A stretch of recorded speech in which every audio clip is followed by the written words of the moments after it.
কঠিন সন্ধিক্ষণের মধ্যে ইসরায়েল একদিকে ২১ মাস ধরে গাজায় চলছে যুদ্ধ, চাপে দেশটির অর্থনীতি, জনগণ ক্লান্ত, আবার এর মধ্যেই ভাঙন ধরেছে নেতানিয়াহুর শাসন ভিত্তিতে।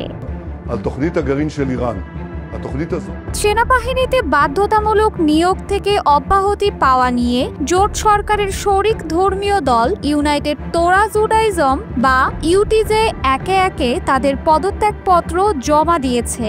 পার্লামেন্টের গুরুত্বপূর্ণ কমিটি ও মন্ত্রণালয়ের দায়িত্বে থাকা ৬ জন আইন প্রণেতার বিদায় নেতানিয়াহুর রাজনৈতিক অবস্থানকে বড়সড় ঝাঁকুনি দিয়েছে।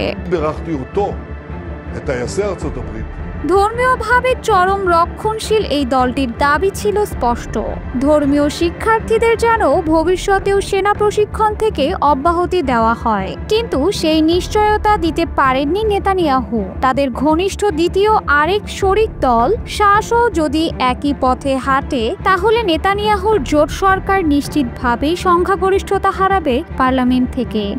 বান্ডেল থাকলে প্রতি সেনমানিতে টাকা বাঁচবে। বিকাশ সেনমানি বান্ডেল কিনে জিতুন প্রতি লেনদেনে। তবে এখনো সময় ফুরিয়ে যায়নি। ইউটিজের পদত্যাগ কার্যকর হবে ৪৮ ঘন্টা পর। এই সময়ের মধ্যে সমঝোতার সুযোগ আছে। এর বাইরে জুলাইয়ের শেষে পার্লামেন্টের গ্রীষ্মকালীন ছুটি শুরু হওয়ায় নেতানিয়াহুর হাতে আরও প্রায় ৩ মাস সময় রয়েছে। তবুও সংকট স্পষ্ট। ইসরায়েলের সর্বোচ্চ আদালত ইতোমধ্যেই বিশেষ শ্রেণীর সেনা প্রশিক্ষণ অব্যাহতির অবসান টেনেছে। সেই নির্দেশনার পর নতুন করে একটি আইন প্রণয়নের চেষ্টা করছে পার্লামেন্ট। তবে সেটিও ইউটিজের দাবি পূরণ করতে ব্যর্থ হয়েছে। ফলে ধর্ম বনাম রাষ্ট্রের দ্বন্দ্ব আবারও তীব্র হয়ে উঠেছে এখানে। অন্যদিকে গাজায় যুদ্ধবিরতি নিয়েও বেশ চাপে আছেন নেতানিয়াহু। এ নিয়ে কাতারে হামাস ও ইসরায়েলের মধ্যে পরোক্ষ আলোচনা চলছে। লক্ষ্য ৬০ দিনের যুদ্ধবিরতি চুক্তি। এই চুক্তি বাস্তবায়ন হলে হামাসের হাতে আটক থাকা অর্ধেক ইসরায়েলি জিম্মি মুক্তি পাবে। পাশাপাশি গাজায় পাঠানো যাবে জরুরি মানবিক সহায়তা।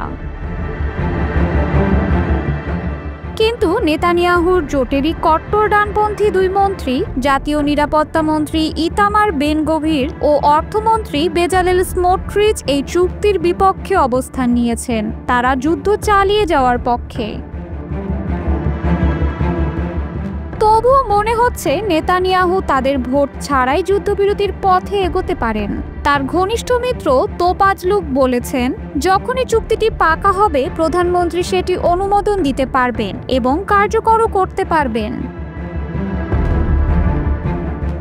বিশ্লেষকদের ধারণা, ইসরায়েলি জনগণ এখন যুদ্ধক্লান্ত।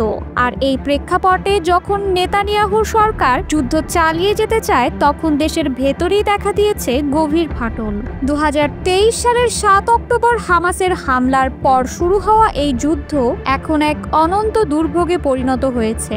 হামাসের হামলায় এখন পর্যন্ত ১২০০ জন ইসরায়েলি নিহত হয়েছেন। অন্যদিকে গাজায় ইসরায়েলি হামলায় এখন পর্যন্ত নিহত হয়েছেন ৫৮,০০০-এর বেশি ফিলিস্তিনি, বাস্তুচ্যুত প্রায় পুরো গাজার মানুষ। এক ভয়াবহ মানবিক বিপর্যয়ের মুখে দাঁড়িয়ে উপত্যকাটি এখন দুর্ভিক্ষের দ্বার প্রান্তে। একদিকে যুদ্ধবিরতির জন্য আন্তর্জাতিক চাপ ও অভ্যন্তরীণ ক্লান্তি, অন্যদিকে ধর্মীয় গোষ্ঠীর চাপ ও জোট সরকারের টানাপোড়েন।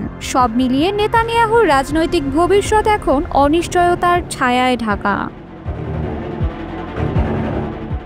সংখ্যাগরিষ্ঠতা টিকে থাকলেও সরকার আর আগের মতো শক্তিশালী নয়। প্রশ্ন এখন একটা, নেতানিয়াহুর গদি কি নড়বড়ে হয়ে গেছে, নাকি কৌশলের রাজনীতিতে তিনি আবারও ফিরিয়ে আনবেন নিয়ন্ত্রণ?